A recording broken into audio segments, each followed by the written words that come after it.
सर्वांना स्वागत आहे तुमचं आपल्या नवीन अशा व्हिडिओमध्ये। तर आजची जी घटना आहे जी तुम्हाला मी सांगणार आहे ती काल्पनिक असून सदर घटनेशी त्याचा काही वास्तवाशी संबंध नाही असल्यास निव्वळ तो योग समजावा। तर चला घटनेला सुरुवात करूया। त्यापूर्वी तुम्हाला जी विषय सांगणार आहे विषय आहे चकवा। आणि चकवा म्हणजे असा प्रकार आला, नेगेटिव्ह एनर्जी, वाईट शक्ती यांचा मेळ असतो बघा। एक अमावस्या पौर्णिमेच्या दिवशी रात्रीचं ते बाहेर निघते। जसं या दुनियेत देव आहेत, देवाची शक्ती, सकारात्मक ऊर्जा आहे, तसं एक नाण्याची बाजू देव असला तर दुसऱ्या नाण्याची बाजू भूत आहे ते बघा। आणि भूत, पिशाच, हडळ हा त्यातला प्रकार आहे। मग हे काय करते ती, जसं कॉलेज जीवनात एखादा मुलगा जर नवीन असला तर जी जुनी टीम असते बघा एक खोडकर मुलांची, ती त्या मुलांची रँकिंग करते। त्यांना आल्यावर त्या कॉलेजमध्ये आल्यावर त्रास देते ती, त्यांना मानसिक टेन्शन देते ती। तसंच हा चकव्याचा प्रकार आहे। चकव्या म्हणजे मध्ये जी भूत आहेत ना ते रात्री 12-1च्या आसपास त्यांच्या कालावधीत ते रस्त्यावर उतरते ती, आणि जो त्यात घावल माणूस त्याला ती सोडत नाही। ती सोडत कशी नाही, ती ठार मारून टाकत वगैरे नाही ती, पण मानसिक त्रास देते ती, त्याला सुसून देत नाही ती काहीच। चला ह्या घटनेतून काय घडले ते आपण पुढे बघूया। समाधान नावाचा एक माणूस असतो, व्यक्ती असतो, आणि तो सोलर बसवण्याचं काम करत असतो। सोलर म्हणजे काय की महावितरण कंपनीचे महावितरण जे आहेत आपले वीज पुरवठा यांचं लोड शेडिंग आलं उन्हाळ्यात, किंवा रात्रीची लाईट रात्रपाळी आली, मग शेतकऱ्याला दिवसभर पाणी असताना सुद्धा मोटर चालू करता येत नाही, किंवा भरपूर पाणी असताना सुद्धा त्यांचं धान जळतं। मग शेतकरी काय विचार करतो की जाईना का थोडं पैसे गेले तर चालते, ते पैसे भरून फॉर्म भरून सरकारकडून सोलर मागवायचा, ज्याचा अर्ज मंजूर होईल त्याला सोलर शेतकऱ्याला देते ती, तो पण मोफत नाही, पैसे भरून। मग असाच हा सरकारचा माणूस होता बघा समाधान, आणि तो त्याच्या हाताखालचे 2-4 माणसं घेऊन ज्याचा सोलर आला त्यांचं सोलर बसवत असतो।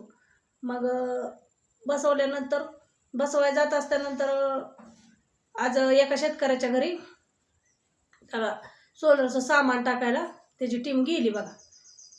मला उशीर झाल्यामुळं दुपारपर्यंत एक जणाच्या सोलर बसवला दुसरीकडे दुसऱ्या गावात, आणि दुपारनं ह्या 4-5च्या सुमाराला ह्या शेतकऱ्याच्या तिकडं ह्यांनी मोर्चा वळवला, पिकअप भरून सामान घेऊन गेली सोलरचं। मग ती सामान उतरवायला ही 8-9 वाजल्या बघा। 9 वाजल्यानंतर ती पिकअपात जी हाताखालची पोरं होती ती म्हणली आम्ही जातो पिकअपात, जी लिखापडीचं काही काम आहे, सह्या ही घ्यायच्या होत्या सोलर बसवणाऱ्या शेतकऱ्याच्या, ती समाधानला म्हणली तू मागणं एक करून आम्ही जातो, पुढं उशीर लय झालाय आणि लांब जायचं होतं। ते आता रोजचं जर जाणं येणं असलं किंवा लांब जरी फिरत असले तरी एकदा नजर मिली त्याला वाटलं 9-10 वाजता जाता येतं एका तासात घरी। मग ते काय केलं त्यांनी, पोर लावली पिकअपमध्ये, आणि त्याचं एक चुकलं, एखादा तरी जोडीदार त्यांनी हाताखालचा त्यांनी थांबवून घ्यायचा असतो की सोबत उशीर होईल, पण तसं न करता जामाला गडबडीत त्यांना बी नाही सुचलं। ह्याच्या आधी खूप लांबून एकटा आला होता। मग त्या दिवशी त्या शेतकऱ्याच्या सह्या ही घेतल्या, 10 वाजल्या बघा। 10 वाजल्यानंतर फॉर्म ही पिशवीत घातलं आणि केली गाडी चालू। गाडी एकदम नवी होती, 2 चाकी गाडी चालू केल्यानंतर शेतकऱ्याने सगळ्याला आधी चहा केला होता, निघाला बघा घराकडल्या दिशेने।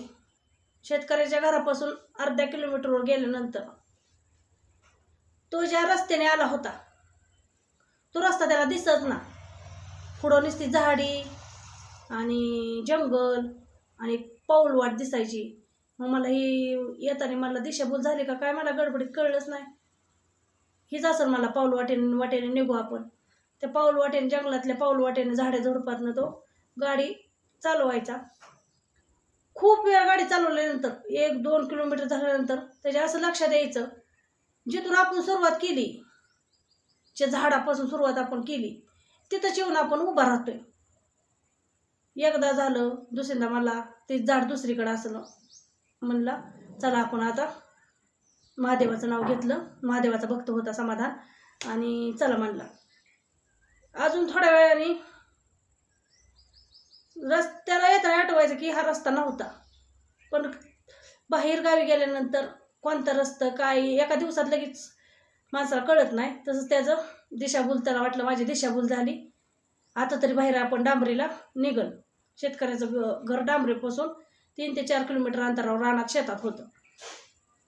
2दा झालं, 2दा 3दा झालं, गाडी चालवायचा आणि शेवटी येऊन त्याच्या लक्षात यायचं ज्या रस्त्याने आपण गेलो त्याच रस्त्याने माघारी येऊन तिथंच उभा राहिलोय. उभा केली गाडी, हीच झाडं, हीच झुडपं, हीच मोठं झाड, हीच रस्ता. त्याला काय सुचना बा, घाम झाला. 10:30 वाजले तर तो तिथंच फिरत होता. त्याने काय केलं, घरी महागारी पाठीमागं शेतकऱ्याच्या घरी जायचं निर्णय घेतला, कारण की जवळच मला शेतकऱ्याचं घर होतं. महागारी गेला तर त्याला रस्ता दिसला आणि शेतकऱ्याचं घर बी आलं. खूप वेळ दार वाजवला, हाका मारला, शेतकरी काय बाहेर आला नाही. थोड्या वेळाने आला. ती म्हणला, अहो पाहुणं, मला रस्ताचं हे होई नाही, दिसत नाही, किंवा रस्ताच मला कळलं नाही, डांबरीला निघाला, मला तुम्ही तेवढं डांबरीपर्यंत सोडून या. नाही बाबा, मला 11 वाजले, ते मला लई झोप लागली. तर माणसाने अंगाला लागून घेतला, लगेच दार लावलं आणि झोपी आत जाऊन झोपला. ह्याचं आता डोकं बदल झालं. त्या शेतकऱ्याच्या अंगणातच तो उभा होता. आता करायचं काय?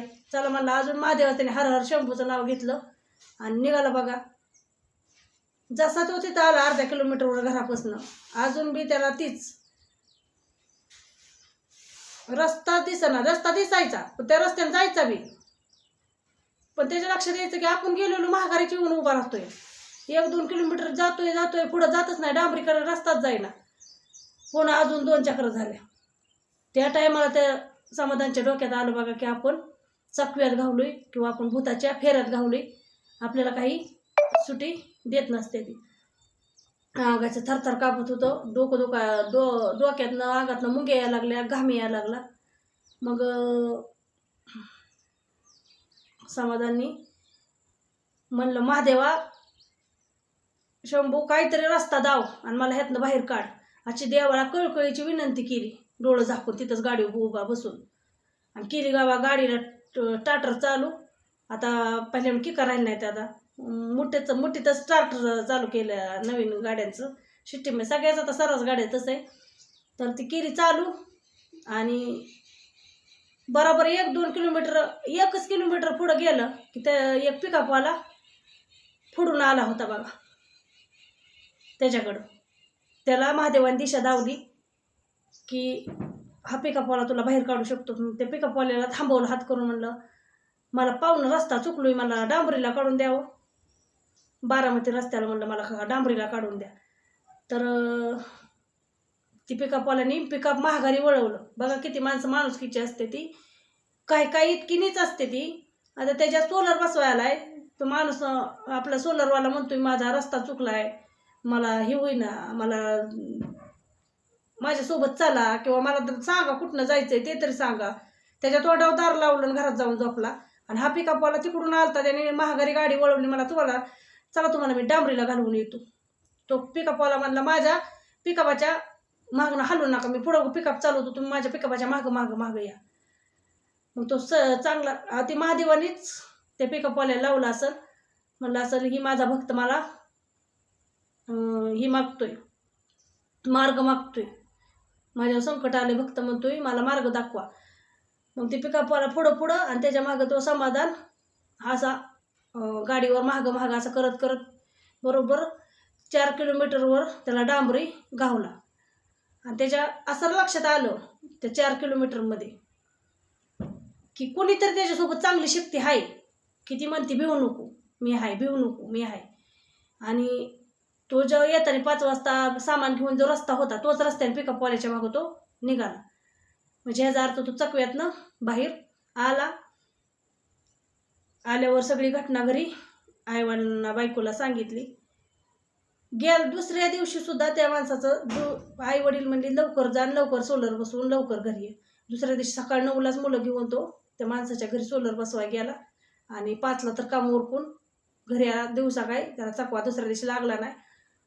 पण ही घटना अत्यंत तुम्हाला सांगणं गरजेचं होतं की अजून सुद्धा या कलियुगात आत्ताच्या सध्याच्या घडीलाही घडलेली घटना आहे 15 दिवसापूर्वी, की अजून सुद्धा भूत, वाईट शक्ती, निगेटिव्ह एनर्जी आहे त्या, आणि त्यांचा संहार करण्यासाठी आपल्याला पॉझिटिव्ह एनर्जीची गरज आहे.